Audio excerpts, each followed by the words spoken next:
الشيطان الرجيم بسم الله الرحمن الرحيم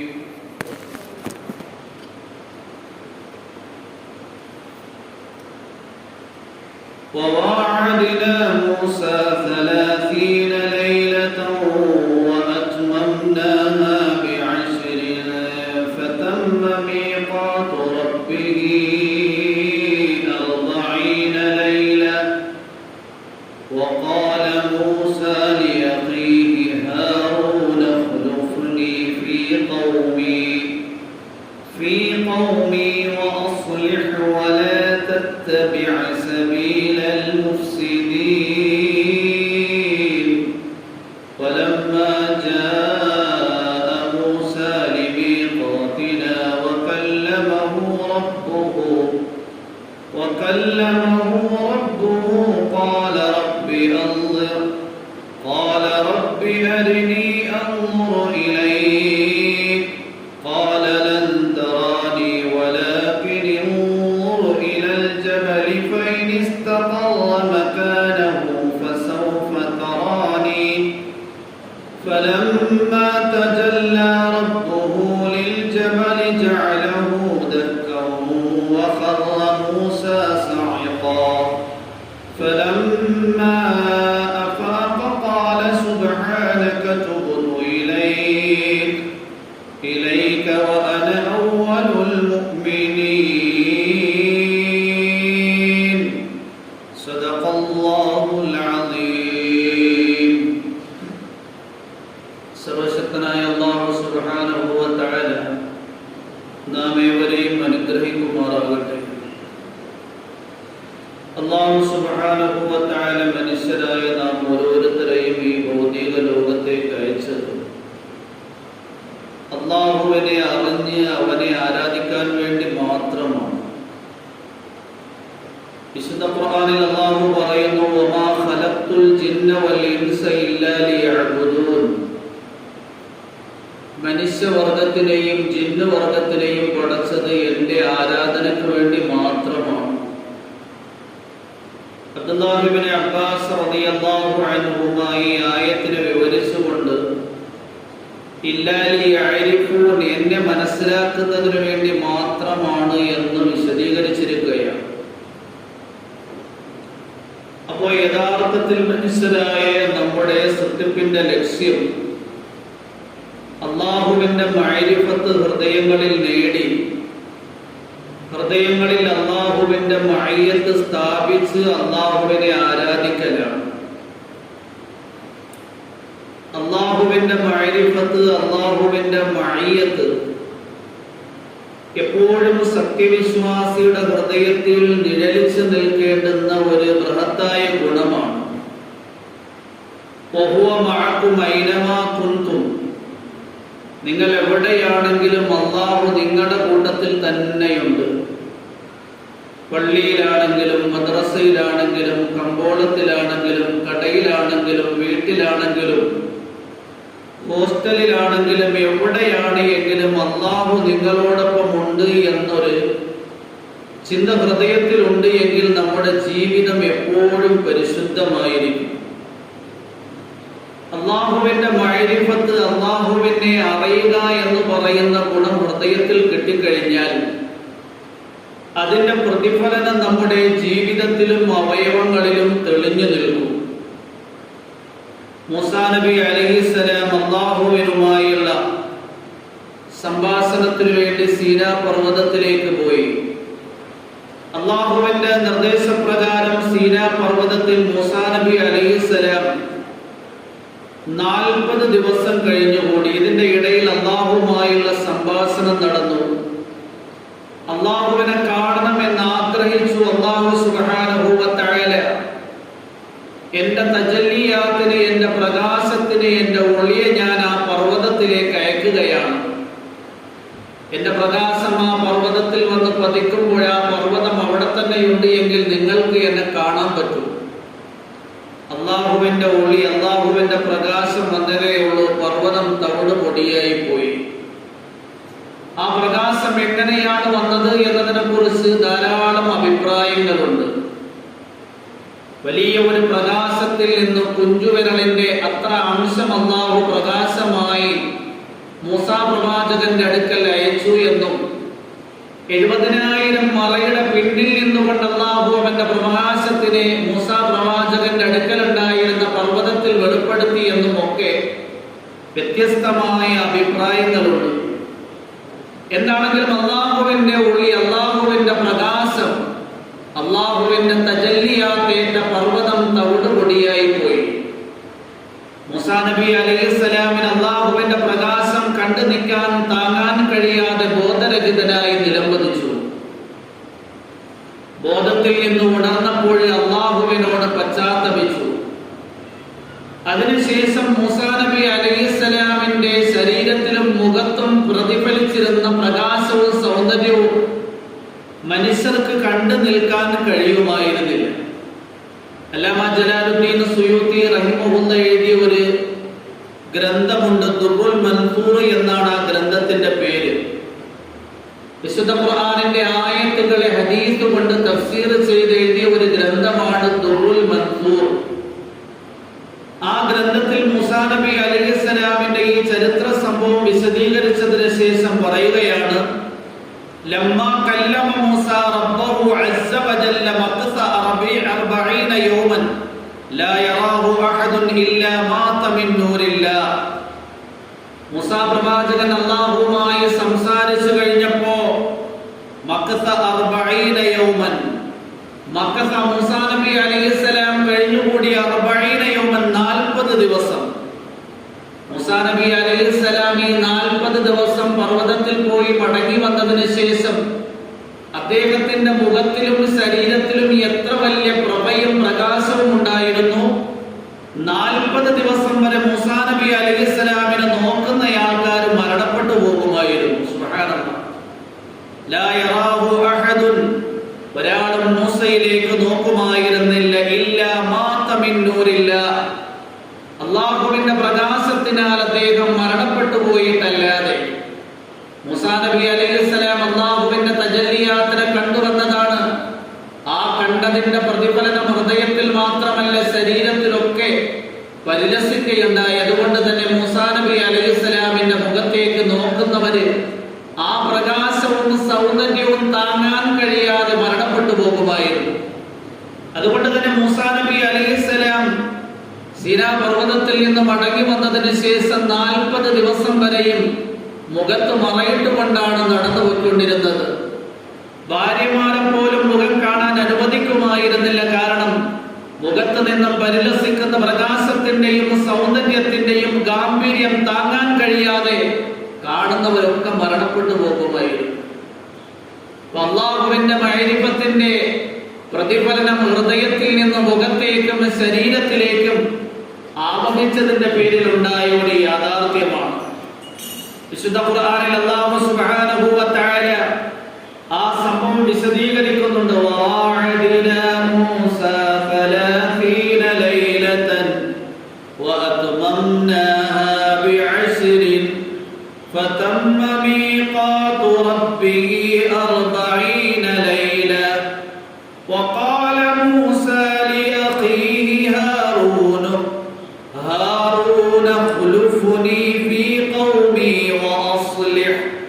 وأصلح ولا تتبع سبيل المفسدين. ولما جاء موسى لميقاتنا وكلمه ربه قال رب أرني أنظر إليك قال لن تراني ولكن انظر إلى الجبل فإن استقر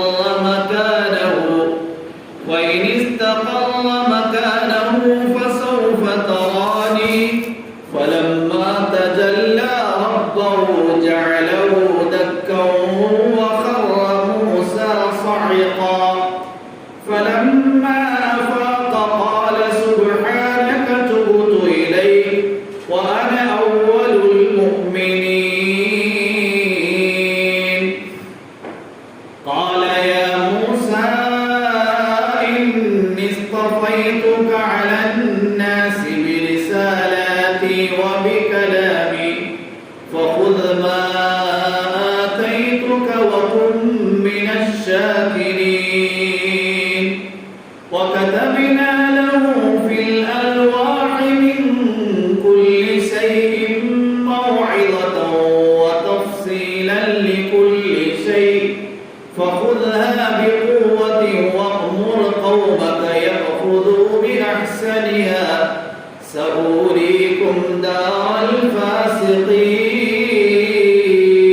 الفاسقين وواعدنا موسى 30 ليلة മൂസാ നബി അലൈഹിസ്സലാമിന് നാം 30 രാത്രി നിശ്ചയിച്ചു കൊടുത്തു.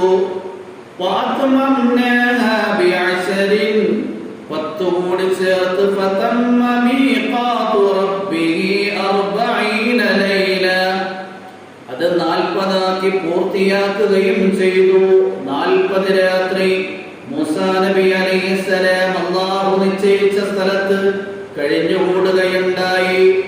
ആ സന്ദർഭത്തിൽ ജനതയുടെ കാര്യം ഹാറൂൻ പ്രവാചകനെ ചുമതലപ്പെടുത്തി. വലമ്മാ ജാഅ മൂസാ ലിമീഖാതിനാ വകല്ലമഹു റബ്ബുഹു മൂസാ നബി അലൈഹിസ്സലാം നാം നിശ്ചയിച്ച സ്ഥലത്ത് വന്നപ്പോ മൂസാ നബി അലൈഹിസ്സലാമിനോട് മൂസയുടെ രക്ഷിതാവ് സംസാരിച്ചപ്പോ മൂസാ നബി അലൈഹിസ്സലാം പറഞ്ഞു, റബ്ബി അരിനി, എന്റെ രക്ഷിതാവേ, എനിക്ക് നിന്നെ കാണണം, നീ എന്നെ കാണിച്ചു തരണം, നീ എനിക്ക് കാണിച്ചു തരണം. അല്ലാഹുവിലൈ, ഞാൻ നിന്നിലേക്കൊന്ന് കണ്ട് സായൂജ്യമടയാം. അല്ലാഹു പറഞ്ഞു, ലൻ തറാനി, നിനക്കെന്നെ കാണാൻ പറ്റില്ല മൂസ. വലാകിൻ ഉൻദുർ ഇലൽ ജബലി, നിങ്ങൾ ആ പർവ്വതത്തിലേക്ക് നോക്കുക. ഫൈനിസ്തഖറ മകാനഹു, അത് അതിന്റെ സ്ഥാനത്ത് ഉറച്ചു നിന്നാൽ ഫസൗഫ തറാനി, നിങ്ങൾ എന്നെ കാണും. ഫലമ്മാ തജല്ലാ റബ്ബുഹു ലിൽ ജബലി, അല്ലാഹു അവന്റെ തജല്ലിയാത്തിനെ പർവ്വതത്തിൽ വെളിപ്പെടുത്തിയപ്പോ ജഅലഹു ദക്ക, ആ പർവ്വതത്തിനെ അല്ലാഹു തവിട് പൊടിയാക്കി. ആ പ്രകാശകിരണം വന്ന് പതിച്ചപ്പോ ഇത്രയും ശക്തമായ പർവ്വതത്തിന് താങ്ങാൻ കഴിയാതെ അത് തവിട് പൊടിയായി പോയി. വഖറ മൂസാ സഇഖാ, മൂസാ നബി അലൈഹിസ്സലാം ബോധരഹിതനായി താഴേക്ക് നിലംപതിച്ചു. അല്ലാഹുവിന്റെ പ്രകാശം കാണാൻ കഴിയാതെ, അല്ലാഹുവിന്റെ പ്രകാശം താങ്ങാൻ കഴിയാതെ ഫലമ്മാ അഫാഖ, മൂസാ നബി അലൈഹിസ്സലാം അബോധാവസ്ഥയിൽ നിന്ന് ഉണർന്നപ്പോൾ ഖാല സുബ്ഹാനക, മൂസാ നബി അലൈഹിസ്സലാം പറഞ്ഞു, നീ പരിശുദ്ധനാണ്, നിന്റെ പരിശുദ്ധിയെ ഞാൻ വാഴ്ത്തുന്നു. തുബ്തു ഇലൈക, ഞാൻ നിന്നിലേക്ക് പശ്ചാത്തപിച്ചു മടങ്ങുന്നു. വഅന അവ്വലുൽ മുഅ്മിനീൻ, ഞാൻ സത്യവിശ്വാസികളിൽ തുടക്കക്കാരനാണ്. ഈ സന്ദർഭത്തിൽ അല്ലാഹു സുബ്ഹാനഹു വ തആല മൂസാ പ്രവാചകന് റിസാലത്ത് നൽകുകയാണ്. ഖാല യാ മൂസാ, അല്ലാഹു പറഞ്ഞു, യേ മൂസാ, ഇന്നിസ്തഫൈതുക അലന്നാസി, ഞാൻ നിങ്ങളെ ജനങ്ങൾക്ക് വേണ്ടി സെലക്ട് ചെയ്തിരിക്കുകയാണ്. ബിരിസാലത്തി, എന്റെ റിസാലത്ത് കൊണ്ട്, വബി കലാമി, എന്റെ സംസാരം കൊണ്ട്. ഫഖുദ് മാ ആതൈതുക വകും മിനശ് ശാകിരീൻ, ഞാൻ നിങ്ങൾക്ക് നൽകിയ നിയമങ്ങളെ നിങ്ങൾ മുറുകെ പിടിക്കണം, നിങ്ങൾ നന്ദി രേഖപ്പെടുത്തുന്നവരിൽ പെടണം. വകതബിനാ ലഹു ഫിൽ അൽവാഹി മിൻ കുല്ലി ശൈഇൻ മൗഇദതൻ വതഫ്സീലൻ ലികുല്ലി ശൈ, മൂസാ നബി അലൈഹിസ്സലാമിന് വേണ്ടി നാം പലകക്കസനത്തിൽ എഴുതി എല്ലാ സാരോപദേശങ്ങളും എല്ലാ കാര്യങ്ങളുടെയും വിശദാംശങ്ങളും. ഫഖുദ്ഹാ ബിഖുവത്തിൻ, ഇതിനെ ശക്തിയായി നിങ്ങൾ മുറുകെ പിടിക്കണം. വഅ്മുർ ഖൗമക യഅഖുദു ബിഅഹ്സനിഹാ, ഏ മൂസാ, നിങ്ങളുടെ ജനതയോട് നിങ്ങൾ കൽപ്പിക്കണം ഇതിൽ നിന്ന് നല്ലതിനെ മുറുകെ പിടിക്കാൻ. സൗരീകും ദാറൽ ഫാസിഖീൻ, നിങ്ങൾക്ക് ഞാൻ അധർമ്മകാരികളുടെ സങ്കേതം കാണിച്ചു തരും. മൂസാ നബി അലൈഹിസ്സലാമിന് അല്ലാഹു സുബ്ഹാനഹു വ തആല നുബുവത്ത് നൽകി. 40 ദിവസം കഴിഞ്ഞു വന്നപ്പോൾ മൂസാ നബി അലൈഹിസ്സലാമിന്റെ ഹൃദയത്തിലും മൂസാ നബി അലൈഹിസ്സലാമിന്റെ മുഖത്തും ശരീരത്തിലും അതിന്റെ പ്രഭയും പ്രകാശവും നിലനിൽക്കുകയുണ്ടായി.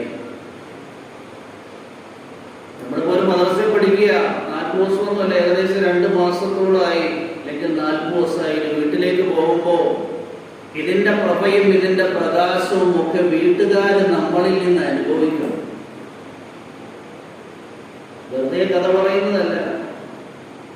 ദിന്നൂൻ മിസ്രി എന്ന് പറയുന്ന വലിയ ഒരു മഹാൻ കഴിഞ്ഞുപോയി. വിലായത്തിന്റെ അത്യുന്നതമായ സ്ഥാനങ്ങളിലേക്ക് എത്തിയ മഹാൻ. അദ്ദേഹം എങ്ങനെയാണ് വലിയായതിനെ കുറിച്ച് കിതാബുകളിൽ എഴുതപ്പെട്ടത്.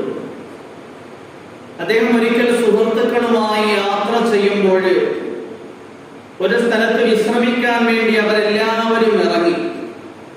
അതിൽപ്പെട്ട ഒരു സുഹൃത്ത് നോക്കുമ്പോൾ വലിയ ഒരു പാറക്കല്ല്. അദ്ദേഹം വളരെ ശ്രമകരമായി ഉന്തിയും തള്ളിയും ആ പാറക്കല്ലിനെ ആ സ്ഥലത്ത് നിന്ന് മാറ്റിയപ്പോ അതിന്റെ ഉള്ളിലെ മണ്ണ് സോഫ്റ്റാണ് എന്ന് മനസ്സിലായി. ഇതിന്റെ ഉള്ളിൽ എന്തെങ്കിലും നിധിയോ ശേഖരങ്ങളോ ഉണ്ടായിരിക്കുമെന്ന് ചിന്തിച്ചുകൊണ്ട് ആ പാറക്കല്ലുണ്ടായിരുന്ന ആ പ്രദേശത്തിനെ അദ്ദേഹം കുഴിച്ചു നോക്കിയപ്പോൾ അദ്ദേഹം പ്രതീക്ഷിച്ചതിനേക്കാൾ കൂടുതൽ വൈഡൂര്യവും രക്തനാണയങ്ങളും സ്വർണ്ണ നാണയങ്ങളും വെള്ളിപ്പലക കഷണങ്ങളും ഒക്കെ ഉണ്ടായിരുന്നു. അതിലൊരു വെള്ളിപ്പലക കഷണത്തിന്റെ പുറത്ത് അല്ലാഹ് എന്ന പേര് വളരെ നല്ല നിലയിൽ എഴുതപ്പെട്ടിരിക്കുകയാണ്.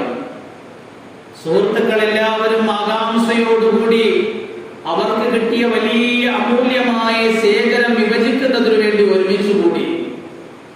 ഈ സന്ദർഭത്തിൽ ദിന്നൂൻ മിസ്രി എന്ന് പറയുന്ന മഹാൻ, അന്ന് അദ്ദേഹം വലിയായിരുന്നില്ല, ഇത്രയും ഉയർന്ന വിലായത്തിന്റെ സ്ഥാനങ്ങളിൽ എത്തിയിരുന്നില്ല. അദ്ദേഹം നോക്കിയപ്പോൾ അള്ളാഹുവിന്റെ പേര് എഴുതപ്പെട്ട ഒരു വെള്ളിപ്പലക കണ്ടു.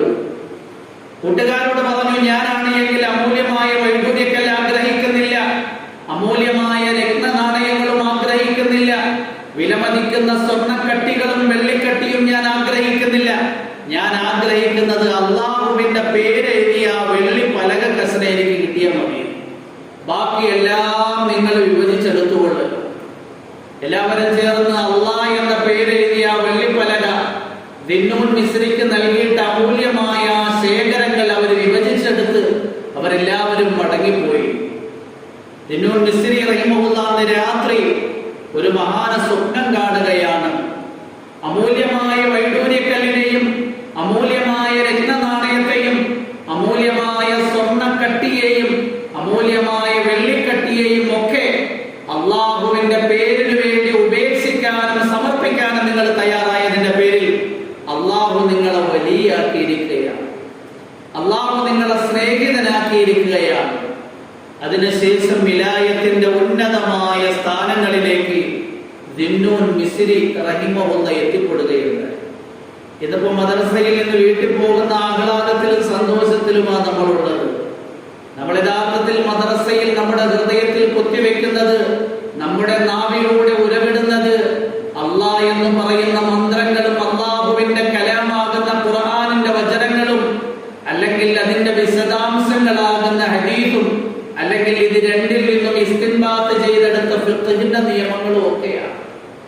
യഥാർത്ഥത്തിൽ വീട്ടിൽ പോകുമ്പോൾ നമ്മുടെ ഹൃദയത്തിൽ സന്തോഷമല്ല, ഒരു ദുഃഖമാണ് ഉണ്ടാകേണ്ടത്. അൻവർ ഷാ കശ്മീരി റഹിമഹുല്ലാഹ് ദാറുൽ ഉലൂമിലെ വലിയ ഒരു മുഹദ്ദിസായിരുന്നു. ഈ നൂറ്റാണ്ടിൽ ജീവിച്ചിരുന്ന ലോകത്തിൽ എല്ലാവരാലും അംഗീകരിക്കപ്പെട്ട വലിയ ഫഖീഹും മുഹദ്ദിസുമായിരുന്നു. അദ്ദേഹം ഒരു കാര്യം ഒരു പ്രാവശ്യം വായിച്ചു കഴിഞ്ഞാൽ പിന്നീട് ജീവിതത്തിൽ ഒരിക്കലും മറന്നു പോകില്ല. ദാറുൽ ഉലൂം ദൈവത്ത് മദ്രസ അവധിയായി കഴിഞ്ഞാൽ വീട്ടിലേക്ക് കശ്മീരിലേക്ക് അദ്ദേഹം പോകുമ്പോ അദ്ദേഹത്തിന്റെ ഹൃദയത്തിൽ പ്രത്യേകമായ ഒരു അസ്വസ്ഥത ഉടലെടുക്കുമായിരുന്നു. 10 ദിവസത്തെ അവധി അല്ലെങ്കിൽ 14 ദിവസത്തെ അവധി, ഈ അവധി സമയങ്ങളിലെല്ലാം കശ്മീരിൽ അദ്ദേഹം വീട്ടിലിരുന്നു കൊണ്ട് മണിക്കൂറുകൾ ദാറുൽ ഉലൂം ദൈവത്തിന്റെ ഭാഗത്തേക്ക് തിരിഞ്ഞിരിക്കുമായിരുന്നു. അവിടെ ഇരുന്ന് പാഠം പഠിപ്പിക്കുന്ന രംഗം, അവിടെ ഇരുന്നു കൊണ്ട് കിതാബുകൾ പാരായണം ചെയ്യുന്ന രംഗം അദ്ദേഹത്തിന്റെ ഹൃദയത്തിൽ വല്ലാത്ത പ്രതിഫലനമുണ്ടാക്കി. ഇത് അദ്ദേഹം ആര്യമായതിനു ശേഷമാണ്. പഠിക്കുന്ന വിദ്യാർത്ഥികളും വിദ്യാർത്ഥിനികളും എല്ലാ സമയവും പഠനവുമായിട്ട് ജോലിയാകേണ്ടതാണ്. ഇനി ഏതെങ്കിലും സാഹചര്യത്തിൽ ദുനിയാവിന്റെ കാര്യങ്ങൾക്ക് നിർബന്ധിതരായി പോകേണ്ടി വന്നു കഴിഞ്ഞാൽ ഒരിക്കലും നമ്മൾ ഈ പഠിച്ച കാര്യങ്ങളിൽ നിന്ന് അശ്രദ്ധ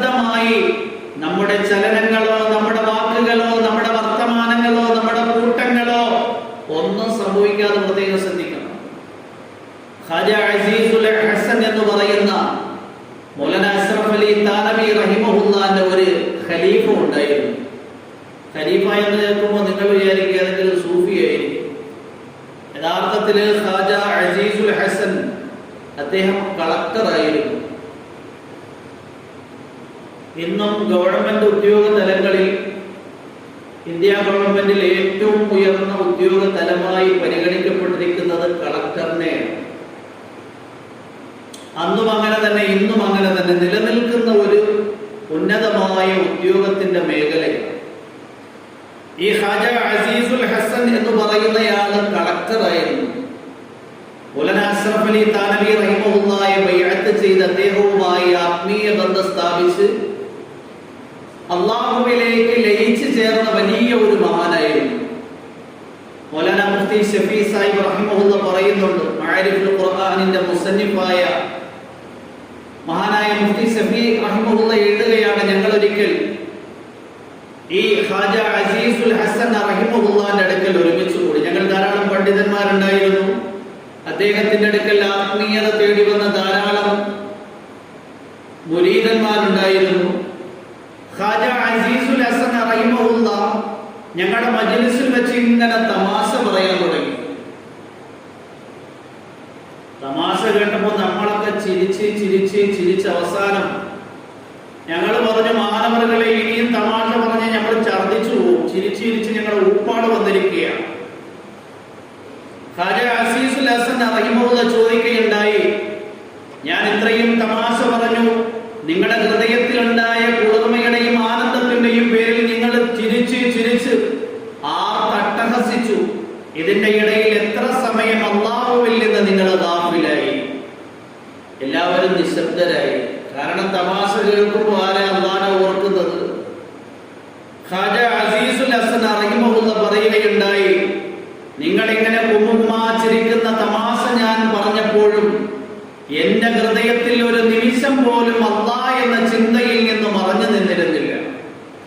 ഞാൻ ഇത്രയും തമാശ പറഞ്ഞപ്പോഴും എന്റെ ഹൃദയത്തിൽ ഒരു നിമിഷം പോലും അല്ലാഹുവിൽ നിന്ന് ഗഫലത്ത് അശ്രദ്ധ സംഭവിച്ചിട്ടില്ല. ദീനിന്റെ ആൾക്കാർ ചില സന്ദർഭങ്ങളിൽ വീട്ടിൽ കഴിഞ്ഞു കൂട്ടേണ്ടി വരും, വീട്ടുകാരുമായി ലയിച്ചു ചേരേണ്ടി വരും, അവരുമായി ഇടകലർന്ന് അവരുമായി സംവദിക്കേണ്ടി വരും, സംസാരിക്കേണ്ടി വരും. പക്ഷേ ഒരിക്കലും ഹൃദയത്തിൽ അശ്രദ്ധ പാടില്ല. ഹൃദയത്തിൽ എപ്പോഴും തെളിഞ്ഞു നിൽക്കേണ്ടുന്ന ഒരു യാഥാർത്ഥ്യമാണ് അള്ളാഹുവിന്റെ മഅരിഫത്ത്. നമ്മൾക്കെല്ലാം പരിചയമുള്ള ഒരു പേരാണ് ഇമാം ഗസ്സാലി. പരിചയമുണ്ടോ? ഇമാം ഗസ്സാലി റഹിമഹുല്ലാന്റെ മാതാവ്. ഗസ്സാലി എന്ന് കേൾക്കുമ്പോൾ നമ്മൾ ഇമാം അഹ്മദിനുൽ ഗസ്സാലിയെ ഓർക്കുന്നത്. ഇമാം ഗസ്സാലി റഹിമഹുല്ലാഹ് ഒരു സഹോദരൻ ഉണ്ടായിരുന്നു, മുഹമ്മദ് എന്നായിരുന്നു പേര്. ഈ മുഹമ്മദിന്റെയും അഹമ്മദിന്റെയും പിതാവ് ചെറിയ പ്രായത്തിൽ തന്നെ മരണപ്പെട്ടു പോയി. അനാഥ മക്കളായി വളർന്ന അവരെ ഉമ്മയാണ് ശരിയായ ദീനിയായ തർബീയത്തിൽ, ദീനിയായ ചട്ടക്കൂട്ടിൽ വാർത്തെടുത്തത്, വളർത്തിയെടുത്തത്. രണ്ടുപേരെയും മദ്രസയിൽ കൊണ്ടാക്കി, രണ്ടുപേരെയും ആലിമീങ്ങളാക്കി. ഒരാളാണെങ്കിൽ ആലിമായിട്ട് വലിയ സൂഫിയായി എപ്പോഴും ഒറ്റയ്ക്കിരുന്ന അല്ലാഹുവിന്റെ സ്മരണയിലും ദിക്റിലും ലയിച്ചു ചേർന്നു. വേറൊരാളാണെങ്കിൽ വലിയ പണ്ഡിതനായി ജനങ്ങളുടെ ഇടയിൽ പ്രഭാഷണം നടത്താനും ജനങ്ങളുടെ ഇടയിൽ പ്രബോധന പ്രവർത്തനങ്ങൾക്ക് വേണ്ടി സഞ്ചരിക്കുന്നയാളായി. അദ്ദേഹം വലിയ ഒരു ജാമാ മസ്ജിദിലെ ഇമാമായിരുന്നു. രണ്ടുപേരും ഒരു പ്രദേശത്ത് തന്നെയാണ് താമസിച്ചിരുന്നത്. ഒരിക്കൽ പള്ളിയിലെ ഖത്തീബായ ഇമാമായ ഇമാം ഗസ്സാലി റഹിമഹുല്ലാ ഉമ്മയുടെ അടുക്കൽ വന്ന് പറയുകയുണ്ടായി, എന്റെ പ്രിയപ്പെട്ട ഉമ്മ, നിങ്ങൾ എന്റെ സഹോദരൻ മുഹമ്മദിനെ ഒന്ന് ഉപദേശിക്കണം. ഞാൻ വലിയ ജാമാ മസ്ജിദിന്റെ ഖത്തീബും ഇമാമുമാണ്. എന്റെ പിന്നിൽ ഈ നാട്ടിലുള്ള മുഴുവൻ ജനങ്ങളും നമസ്കരിക്കുമ്പോൾ എന്റെ സഹോദരൻ എന്തുകൊണ്ട് എന്റെ പിന്നിൽ നിന്ന് നിസ്കരിക്കുന്നില്ല എന്ന ഒരു ചർച്ചയുണ്ട്.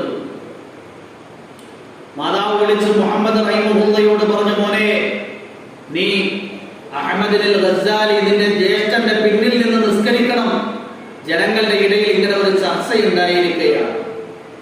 ഉമ്മയുടെ നിർദ്ദേശം പാലിച്ചുകൊണ്ട് ഇമാം ഗസ്സാലിയുടെ പിന്നിൽ നിന്നുകൊണ്ട് സഹോദരൻ മുഹമ്മദ് നമസ്കരിച്ചു. ഒരു റക്അത്ത് നിസ്കാരിച്ചു കഴിഞ്ഞപ്പോൾ മുഹമ്മദ് റഹിമഹുള്ള സഫിൽ നിന്ന് മാറി ഒറ്റയ്ക്ക് പോയി നിസ്കരിച്ചു. ഇമാം ഗസാലി അലൈഹി റഹ്മ മാതാവിന്റെ അടുക്കൽ വന്നിട്ട് പറഞ്ഞു, ഉമ്മ, എന്നെ വീണ്ടും നിങ്ങളുടെ മകൻ അവഹേളിച്ചിരിക്കുകയാണ്, അവൻ നിസ്കരിച്ചില്ലെങ്കിൽ കുഴപ്പമില്ലായിരുന്നു.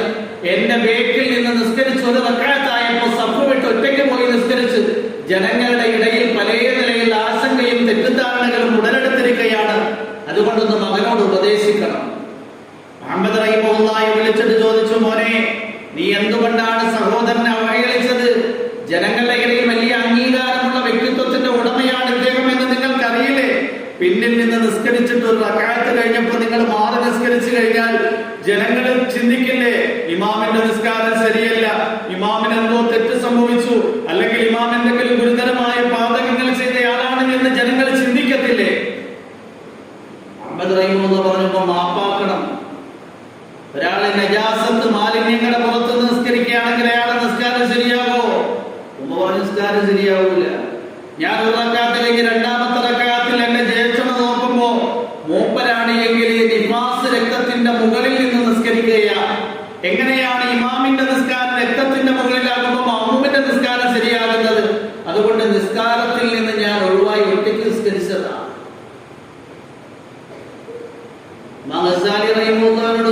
ഉമ്മ ചോദിച്ചു, മോനെ, നീ മുസല്ലയിൽ നിഫാസ് രക്തമൊക്കെ ഇട്ടിട്ട് അതിന്റെ മുകളിലാണ് നിസ്കരിച്ചത്? ഗസാലി അലൈഹി റഹ്മ പറഞ്ഞു, ഉമ്മ, ഞാൻ അങ്ങനെയല്ല നിസ്കരിച്ചത്. പക്ഷേ ഈ സഹോദരൻ പറയുന്നതിൽ കാര്യമുണ്ട്. ആദ്യത്തെ റക്അത്ത് ഞാൻ നിസ്കരിച്ചപ്പോൾ അല്ലാഹുവിന്റെ ചിന്തയിൽ മാത്രം ലയിച്ചു ചേർന്നാണ് നിസ്കരിച്ചത്.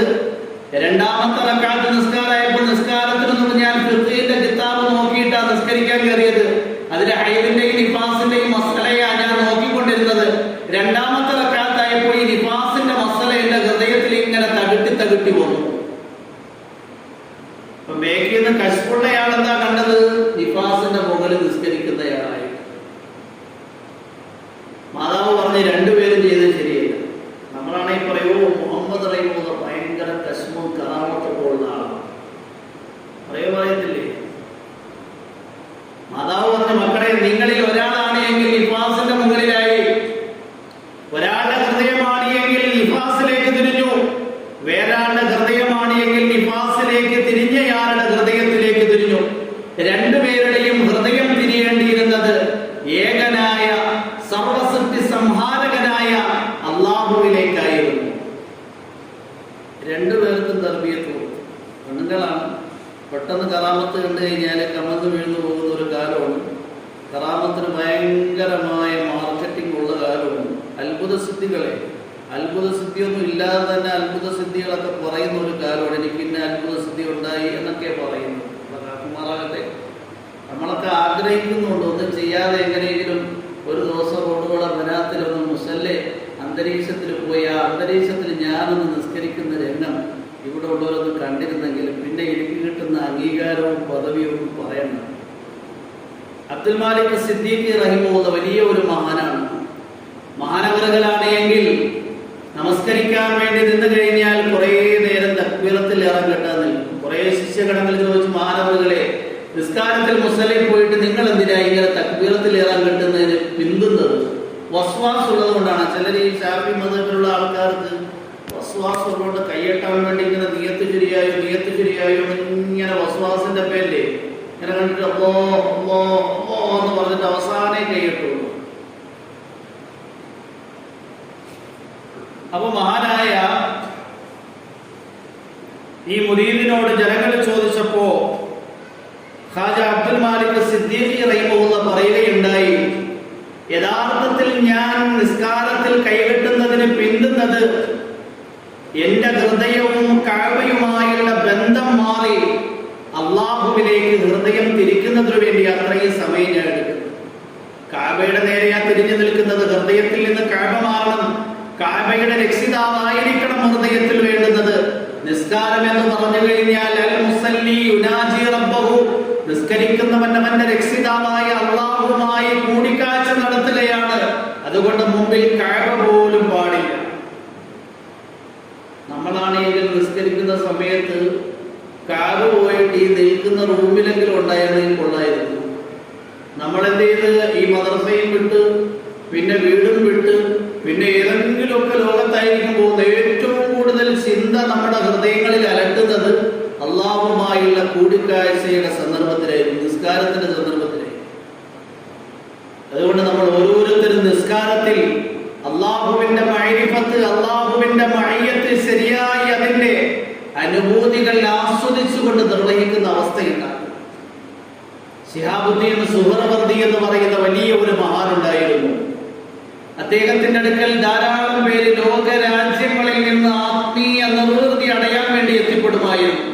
ധാരാളം പണ്ഡിതന്മാര്, ധാരാളം സാലിഹീങ്ങൾ, ധാരാളം സാദാത്തുക്കൾ അദ്ദേഹത്തിന്റെ അടുക്കലേക്ക് ബഹാവുദ്ദീൻ സക്കരിയ മൽത്താനവി എന്ന് പറയുന്ന വലിയ ഒരു പണ്ഡിതൻ എത്തിപ്പെടുന്നു. 3 ദിവസമായപ്പോൾ ശിഹാബുദ്ദീൻ സുഹ്റവർദി റഹിമഹുല്ലാഹ് ബഹാവുദ്ദീൻ സക്കരിയ മൽത്താനവി റഹിമഹുല്ലാഹ്ക്ക് ഖിലാഫത്ത് നൽകി, ഖിലാഫത്ത് പട്ടം നൽകി. ആ ഖാൻഖായിൽ ഉണ്ടായിരുന്ന ധാരാളം പേര് ചോദിച്ചു, ഞങ്ങളിപ്പോ 40 വർഷമായി, ഞാൻ 30 വർഷമായി, ഇദ്ദേഹമാണെങ്കിൽ 1 വർഷമായി, ഇദ്ദേഹം 5 വർഷമായി, ഇവർക്കൊന്നും ഖിലാഫത്ത് കിട്ടിയിട്ടില്ല. 3 ദിവസം വന്നയാൾക്ക് എങ്ങനെയാണ് നിങ്ങൾ ഖിലാഫത്ത് കൊടുക്കുന്നത്? ഹാജാ ശിഹാബുദ്ദീൻ സുഹ്റവർദി റഹിമഹുല്ലാഹ്ക്ക് കാര്യം മനസ്സിലായി. മഹാനവറുകൾ എല്ലാ ശിഷ്യന്മാരെയും ഒരു ദിവസം വിളിച്ചിട്ട് പറഞ്ഞു, എല്ലാവരും ഒരു കോഴി അറുത്തുകൊണ്ട് വരണം, കോഴി കഴിക്കും, ആരും കാണാത്ത സ്ഥലത്ത് കൊണ്ടുപോയി അറക്കണം. എല്ലാവരും എന്ത് ചെയ്ത്, കുറെ പേര് കുളിമുറിയുടെ ബാങ്കിലും, കുറെ പേര് ടോയ്ലറ്റിന്റെ ബാങ്കിലും, കുറെ പേര് മതിലിന്റെ പിന്നിലും, കുറെ പേര് വീട്ടിന്റെ പുറകിലും, കുറെ പേര് വൃക്ഷത്തിന്റെ പിന്നിലൊക്കെ പോയി കോഴി അറുത്തുകൊണ്ട് വന്നു. കുറെ സമയം കഴിഞ്ഞിട്ടും ബഹാവുദ്ദീൻ സക്കരിയ മൽത്താനവിയെ കാണുന്നില്ല. ഏതാനും സമയം കഴിഞ്ഞപ്പോ ബഹാവുദ്ദീൻ സക്കരിയ മൽത്താനവി റഹിമഹുല്ലാഹ് കോഴിയുമായിട്ട് വരികയെ, കോഴി അറുത്തിട്ടില്ല. പുരിതന്മാർ നോക്കിയപ്പോ 3 ദിവസം കൊണ്ട് ഖിലാഫത്ത് കൊടുത്തയാള് കോഴിയെന്ന് അറക്കാതെ വന്നിരിക്കുക. ഓ, ഈ പമ്പര വെട്ടിക്കാണല്ലോ ഖിലാഫത്ത് കൊടുത്തത്. അപ്പൊ ശിഹാബുദ്ദീൻ സുഹ്റവർദി ചോദിച്ചു, എന്തായാലും കോഴി അറക്കാത്ത ആരുമില്ലാത്ത ഏതെങ്കിലും സ്ഥലത്തോട്ട് പോയി അറുത്തൂടായിരുന്ന? ബഹാവുദ്ദീൻ സക്കരിയ മൽത്താനവി റഹിമഹുല്ലാഹ് പറഞ്ഞു, ആരുമില്ലാത്ത സ്ഥലം ഞാൻ ഇങ്ങനെ കുറെ അന്വേഷിച്ച് നോക്കി, എവിടെ പോയി നോക്കുമ്പോഴും